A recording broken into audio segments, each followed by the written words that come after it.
첫 번째 경기 대전 시티즌 대 전북 현대 분석 시작해보겠습니다. 대전은 4-1-4-1 포메이션을 통해 수비적인 운영을 시도하지만 최근 FC 서울전에서 무기력한 경기력을 보이며 패배했고, 최전방 구택은 제공권 싸움과 마무리에 집중하지만 김인균과 김현욱의 중원 지원이 원활하지 않아 공격 전개가 단조롭게 이어지는 상황이며, 특히 상대 수비진의 압박에 공격 패턴이 쉽게 간파되며 결정적인 찬스 창출이 어려운 흐름이 반복되고 있고, 후방 빌드업 과정에서도 실수가 빈번히 발생하며 중원에서의 패스 연결이 끊기면서 공격 전개가 둔화되는 모습이 자주 나타난다. 전북은 4-3-3 포메이션을 기반으로 강한 압박과 빠른 전환 플레이를 통해 경기를 주도하는 팀이며, 최전방 콤파뇨는 제공권 싸움과 마무리 능력에서 안정감을 보이며 전진우는 중원에서 빠른 패스 전개와 공격 전개의 핵심 역할을 맡고 있고, 강상윤은 과거 맨유에서 활약하던 박지성을 연상케 하는 영리한 움직임과 헌신적인 플레이로 중원과 공격을 유기적으로 연결하며 공격의 시발점 역할을 하고 있다.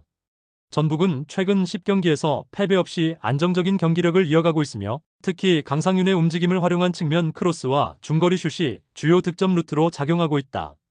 대전은 최근 경기에서 상대의 강한 압박에 공격 루트가 차단되며 무기력한 모습을 보이고 있다. 전북은 강상윤의 영리한 움직임과 전진우의 패스 전개를 통해 경기 흐름을 주도하며 콤파뇨를 중심으로 공격 전개가 활발하게 이루어질 전망이며, 결국 후반부로 갈수록 대전의 체력 저하와 수비 간격 붕괴가 두드러지며 전북이 압도적인 경기 운영을 통해 승리를 가져갈 가능성이 크다. 두 번째 경기 김포FC 대 포항 스틸러스 분석 시작해보겠습니다. 김포는 3-5-2 포메이션을 기반으로 수비 숫자를 늘리고 역습 전개를 노리는 팀이며, 루이스는 최전방에서 제공권 싸움과 마무리에 집중하지만 측면 지원이 원활하지 않아 득점 기회가 줄어들고 있고, 플라나는 중원에서 빠른 전환 플레이와 전방 압박을 시도하지만 패스 미스가 잦고 공수 전환 속도가 느린 편이다. 천지현은 수비 지역에서 볼 회수와 클리어링에 집중하지만 윙백들의 위치가 너무 낮아 공격 전개 시 뒷공간이 열리는 장면이 빈번히 발생하고 있고, 김포는 3백 운영 특성상 측면 수비에서 수적 열세가 두드러지며 상대의 측면 돌파에 쉽게 흔들릴 가능성이 높다. 포항은 4-4-2 포메이션을 기반으로 측면과 중앙을 유기적으로 활용하는 팀이며, 이호재는 최전방에서 제공권을 장악하며 득점 기회를 노리고, 홍윤상은 중원에서 빠른 패스 전개와 공격 전개의 연결고리 역할을 맡고 있고, 오베르다는 측면에서 빠른 돌파와 크로스를 통해 득점 찬스를 만들어내고 있으며, 특히 포항의 측면 지역에서는 풀백과 윙포워드가 동시에 오버래핑하며 수적 우위를 만들어낸다. 포항은 측면에서의 2대1 패스 패턴이 주요 공격 루트로 작용하고 있으며, 김포의 3백이 측면에서 수적 열세를 보일 경우 이를 집중 공략할 가능성이 크다. 김포는 3백 운영으로 인해 측면에서 수적 열세를 보이며 포항의 빠른 전환 플레이에 취약한 상황이며, 포항은 측면에서의 오버래핑과 크로스 플레이를 통해 김포의 3백 사이드 공간을 집중 공략할 가능성이 높고, 결국 후반부로 갈수록 김포의 체력 저하와 수비 간격 붕괴가 두드러지며 포항이 경기 주도권을 잡고 승리를 거머쥘 흐름이다. 세 번째 경기 FC 안양 대 대구FC 분석 시작해보겠습니다.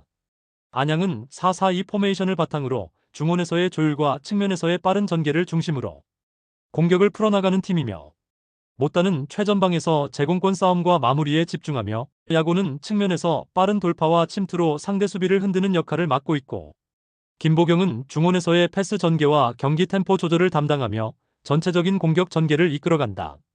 안양은 유병훈 감독의 지도 아래 직전 경기에서의 피드백을 바탕으로 더욱 효율적인 전술을 펼칠 가능성이 크고, 중원에서의 유기적인 연계와 빠른 공격 전환을 통해 대구의 수비 라인과 측면을 압박할 수 있을 것이다. 대구는 3-5-2 포메이션을 기반으로 중원과 수비에서의 안정적인 운영을 중시하는 팀이며, 에드가는 최전방에서 제공권 싸움과 마무리에 집중하며 정치인과 요신우는 중원에서 공격 전개를 돕고 있고, 대구는 서동원 감독 대행이 처음으로 프로팀을 지휘하는 만큼 상대적으로 전술적인 역량에서 경험이 부족한 상황이다. 대구는 3-5-2 포메이션을 통해 수비와 중원의 숫자 우위를 점하려 하지만 안양의 공격 전개에 대한 대응이 부족할 경우 쉽게 무너질 가능성이 크다.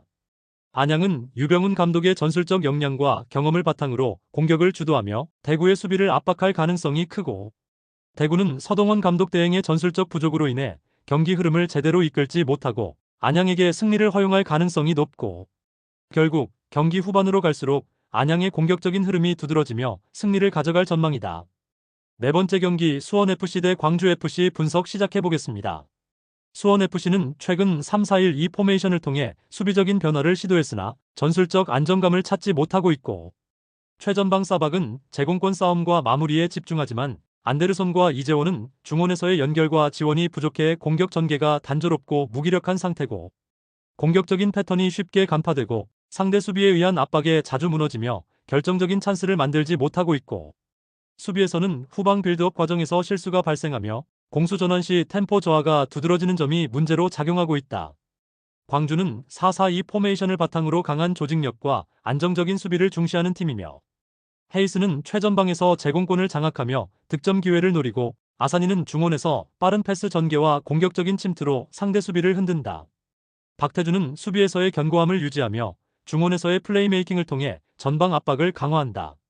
광주는 시즌 초반부터 꾸준히 포백 기반 전술을 활용하며 수원FC와 비교했을 때 전술적인 안정성이 더 뛰어난 모습을 보인다. 전체적으로 경기 흐름을 지배하며 상대의 약점을 공략할 수 있는 우위에 있을 가능성이 크다.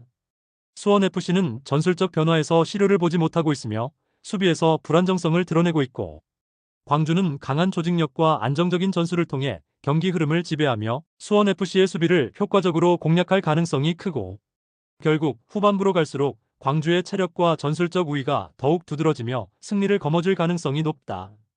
다섯 번째 경기 울산현대 대 인천 유나이티드 분석 시작해보겠습니다. 울산은 4-2-3-1 포메이션을 바탕으로 강한 조직력과 빠른 전환을 통해 경기를 주도하려 하지만 최근 경기에서 공격의 흐름이 끊기고 있고, 에릭은 최전방에서 제공권 싸움과 마무리에 집중하지만 이청용과 보야니치의 지원이 부족해 공격 전개가 단조롭게 이어진다. 특히 최근 경기는 상대 수비에 압박을 당하며 결정적인 찬스를 만들지 못하는 흐름이 반복되고 있고, 수비 라인에서의 불안정성과 중원에서의 템포 저하가 울산의 큰 문제로 나타나고 있고, 후반부로 갈수록 체력 저하가 두드러지며 수비 간격이 벌어지며 역습에 취약할 수 있다. 인천은 4-4-2 포메이션을 기반으로 수비적으로 안정성을 추구하는 팀이다. 무고사는 최전방에서 제공권 싸움과 득점 기회를 노리며 제르소는 측면에서 빠른 돌파와 침투로 공격을 전개한다. 이명주는 중원에서 빠른 패스 전개와 공격적인 전환을 시도하지만 울산의 강한 압박에 맞서기 어려운 상황일 것이다. 인천의 수비는 체격에서 우위를 점할 수 있지만 울산의 공격적인 전환과 빠른 플레이에 대응하기 힘들 수 있다. 울산은 강한 조직력과 빠른 공격 전개로 경기를 지배할 가능성이 크다. 인천은 수비적으로 안정적이지만 울산의 빠른 전환과 강한 압박을 이기지 못하고 역습을 허용할 가능성이 크고, 결국 후반부로 갈수록 울산의 공격력이 더욱 두드러지며 승리할 가능성이 높다. 여섯 번째 경기 부천FC 대 김천 상무 분석 시작해보겠습니다. 부천은 3-5-2 포메이션을 기반으로 수비적인 운영을 시도하고 있지만 최근 경기에서 측면 수비의 취약점이 드러났고, 루이스는 최전방에서 제공권 싸움과 마무리에 집중하지만 측면 지원이 원활하지 않아 득점 기회가 줄어들고 있다. 플라나는 중원에서 빠른 전환 플레이와 전방 압박을 시도하지만 패스 미스가 잦고 공수 전환 속도가 느린 편이며, 천지현은 수비 지역에서 볼 회수와 클리어링에 집중하지만 윙백들의 위치가 너무 낮아 공격 전개 시 뒷공간이 열리는 장면이 자주 발생하고 있고, 부천은 3백 운영 특성상 측면 수비에서 수적 열세가 두드러지며 상대의 측면 돌파에 쉽게 흔들릴 가능성이 크다. 김천은 4-4-2 포메이션을 기반으로 강한 조직력과 빠른 전환 플레이로 경기를 주도하는 팀이다. 유강현은 최전방에서 제공권을 장악하며 득점 기회를 노리고, 모재현은 중원에서 빠른 패스 전개와 공격 전개를 이끌고 있다. 이승호는 중원에서 경기 흐름을 조율하며 빠른 전환과 측면 크로스를 통해 상대 수비를 흔들려 한다. 김천은 측면에서의 2대1 패스 패턴을 활용하여 부천의 수비 간격을 흔들며 공략할 가능성이 크고, 특히 부천의 측면에서 수적 열세가 발생할 경우 이를 집중 공략할 준비가 되어 있다. 부천은 3백 운영으로 인해 측면에서 수적 열세를 보이며 김천의 빠른 전환 플레이에 취약한 상황이다. 김천은 측면에서의 오버래핑과 크로스 플레이를 통해 부천의 3백 사이드 공간을 집중 공략할 가능성이 높고, 결국 후반부로 갈수록 부천의 체력 저하와 수비 간격 붕괴가 두드러지며 김천이 경기 주도권을 잡고 승리를 거머쥘 흐름이다.